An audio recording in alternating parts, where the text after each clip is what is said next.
Hello and welcome to a quick revision talk through about life in Germany during the First World War. So this revision talk through will be really useful for those students studying AQA GCSE History, and I'll tell you all about life during the First World War in Germany at the home front and the problems Germany faced.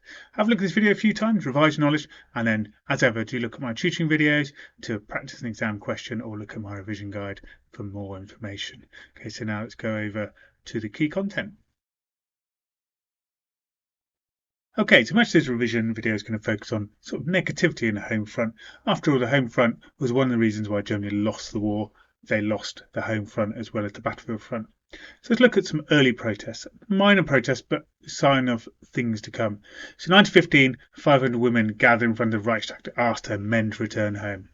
In 1916, 10,000 workers protested in Berlin, shouting "Down with war, down with the government." So clearly some protests. Now things are going to get worse though, because as the war develops, the impact of the naval blockade and the lack of food and medicines going to Germany has an impact. So have a think about the map of Germany. To the east, Russia is blocking supplies. To the west, France, Britain are blocking supplies. And then to the south, Italy have joined the war in 1915. They are blocking supplies. So all the land routes are blocked for food supplies. And then to the seaports of Germany, the British naval blockade is blockading food supplies getting in by sea. So Germany is reliant on all the things it can produce itself. So things are a real struggle.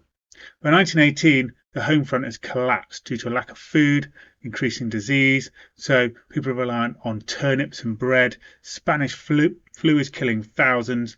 One example of the real chaos was the 1916-17 harvest failure, where it was known as the turnip winter because lots of harvests had failed, so they're eating turnip bread, turnip stew, etc. Of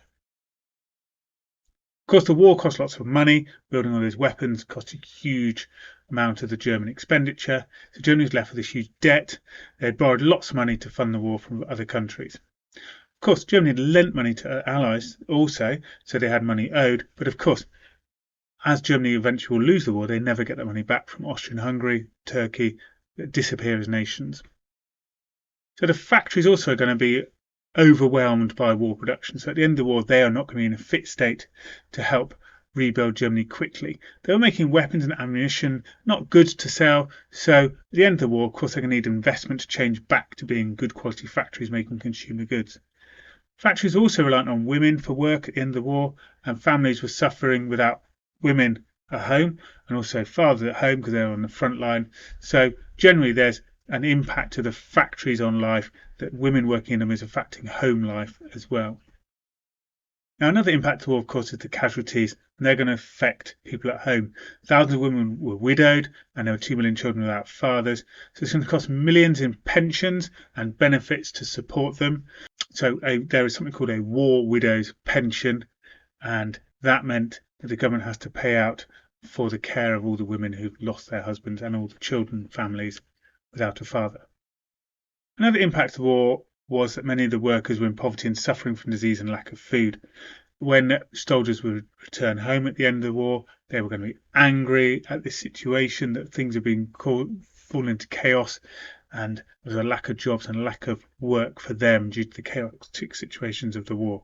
So this might lead these people to support communism and socialism and want some revolutionary change because they've lost faith in the government and how they manage the situation at home. So the people of Germany by the end of the war had lost faith in the government to some extent, and this is why we get the ideas of the November Revolution of 1918.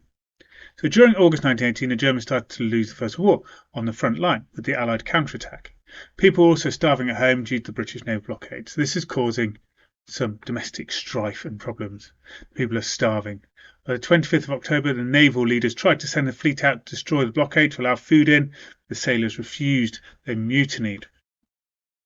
This led to general strikes and protests throughout Berlin, and by November, communist-style Soviet councils were starting to appear.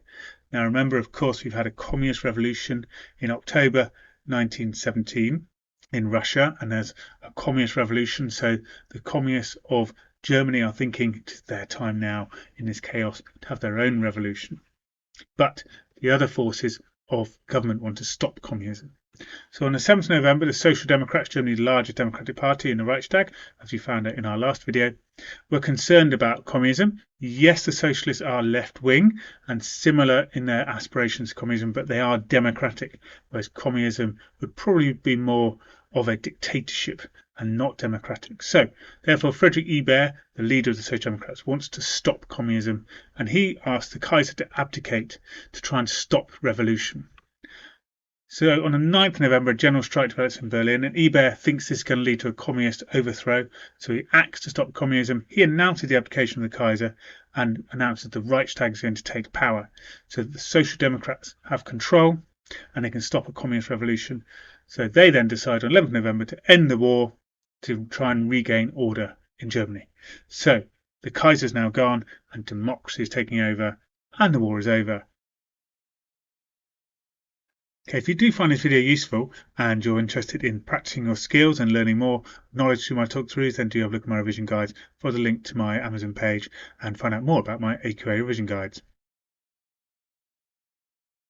Okay, well, I hope you found that video useful.